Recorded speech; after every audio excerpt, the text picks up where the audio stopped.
Hi. See what happened at Newcastle, and what you said, you know, post-match and also the club statement. But a similar point to Mark really was: would you have done, looking back, would you do anything differently now?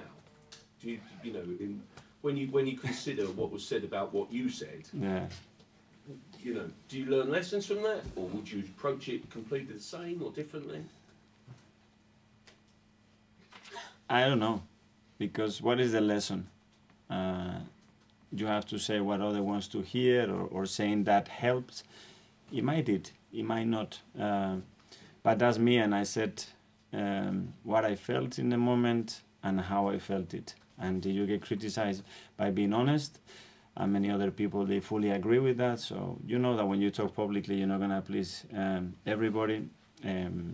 I was very pleased at the end that that I felt that it was an understanding, because at the end we are in front of the mic straight away and we have to respond to those questions, and people, I think, expect to hear our answers in an honest and a straight way, and this is what I did. Is there a better way to do it? It might be, I don't know, but the lesson is, if you say what you believe in the right way, respectfully, do it. But I don't know what I would do in the next time. When you say that's me, you're someone that's very, very passionate, aren't you? And there's someone that really wears your heart on your sleeve, as they say. And I mean, I can't imagine that you'd be able to change that. I don't know, but especially because as well I have a duty to defend our players, to defend our club, and to raise our voices. And when something you don't feel that is right, we have to say it. And as well because I said that privately and in front of everybody's face. It's not something that I did publicly where I haven't done it before. So the order was right. I did it internally, I did it in front of them, face to face, and then I did it publicly. So. And then I have to justify myself, and that's it. So it was a good experience as a coach. I have to tell you, it was a big to go through that. It was a big experience of how it works and how the sort of kind of the media works and how you're in front of the TV cameras. But I guess it's important to sort of say, isn't it, that basically you did go up in front of the TV cameras, having, as you said, you know, kind of established that you were within the club's boundaries to be able to do so with their full support. Yeah, and I was lucky as well. I'm very lucky because I have a club that give us and give me in that occasion a lot of support. Thanks, Joe. Newcastle can be a bit like Porto. They can try and get under your skin, win fouls, try and influence referees. In these sorts of games, do you feel you have to change the way you play, change the way you approach, or is it just we're going to play our way regardless of what they try to do to influence the game?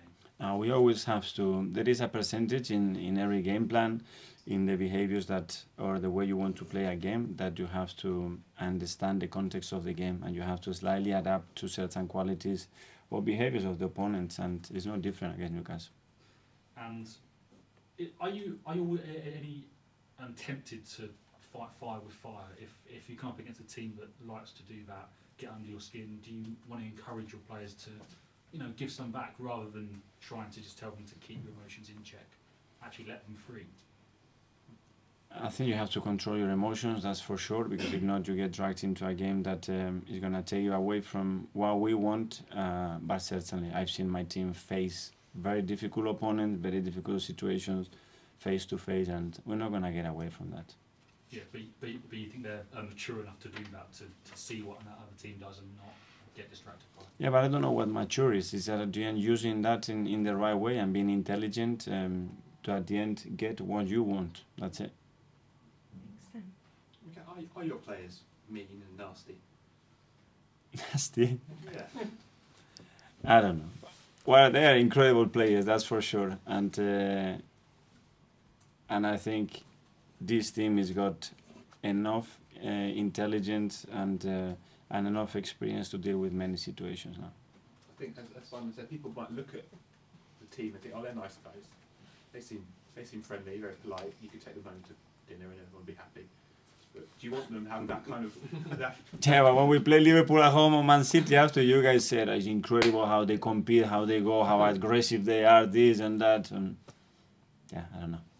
And just on Gabby Jesus, what's the... Because obviously when he missed game after Forest, it was a few days, and it's been a bit longer. And obviously, this knee thing's been going on for some time. What's happening? That's in that we couldn't resolve that as quickly as we wanted, and he had a small reaction in training again, and we didn't want to take any more risk because he's been out for quite a while, and he's a player that we need at his best, and we decided to give him a few more days. So it's all still quite minor, but it's all linked to the same thing. Mm-hmm. Okay, thank you. Okay. Hi, Nick. I guess Newcastle have been similar to you guys in one way, in that they've been back. They were back in the Champions League this year after quite a long way out. Obviously, they didn't make it through the group, and they've been good in the league, but haven't quite been top four. Does that kind of show just how difficult it is to come back and have that relentless routine of Europe, elite level, Premier League, Wednesday to Sunday, Wednesday to Saturday? Yeah, it's a great point. Obviously, the demands are very different, and the league level again this season has a step up, and we have managed to make that a step again and be very, very competitive. I've been at the top, and in Europe after 7 years, go through the group stages and still being competing there. The thing is that the fact and the reality is that we want more and better always, and we are trying to do that.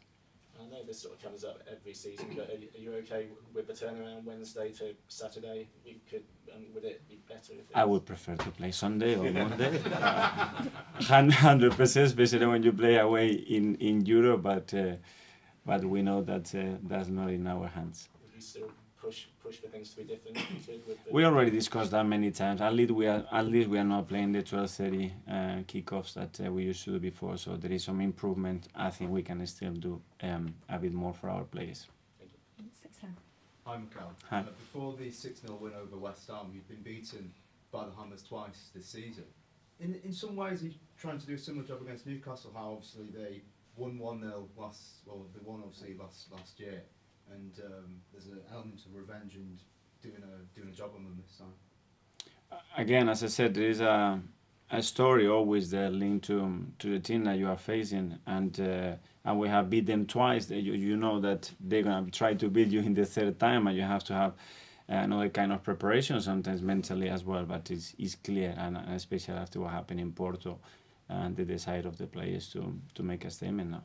From that game against Newcastle, what did you learn from your players? Because players like Kai Havertz, for example, he showed a lot of passion, emotion, and I think you credited him soon after that game with the fight he showed. What did you learn from players like that in that game? Yeah, it was a really competitive match, and I think the team performed really, really well. Obviously, the result shows something different, in my opinion, to what we deserved, and that's a learning as well. But the margins against them in recent games, they've been very small. With Arsenal nearly having their full squad back in the next coming weeks, in some ways, do you think it's premature for people to say that Arsenal are third in this title race? With obviously the players coming back, are you more than just a third runner in this race? I don't know. We are there. We want to be there, and we want to be first. That's for sure. But you say it's important though. Well, it's very important. That's a way of competing for a team, you know, and you can tell, and the best players in the world, they have this ability to always take the advantage, always. When you're in recruitment, is that something you think about? Yeah, overall, when you build a squad, you need that, certainly. And but it comes someday. It comes from the culture of the club. You see that there are clubs that they have that in the DNA. It's not something that you directly link to Arsenal, that's for sure. Yeah. But it's something that has to be developed. That's something that's been lacking then? Sorry? That's something that has been lacking. We have many other things. That other clubs, they don't have a lot of things that we do. So you want to have the best of the best, and that's the aim. Thank you. Thank you, everyone. Thank you. Okay. Good luck. Can I go now? Yeah? Yeah. Okay, thank you.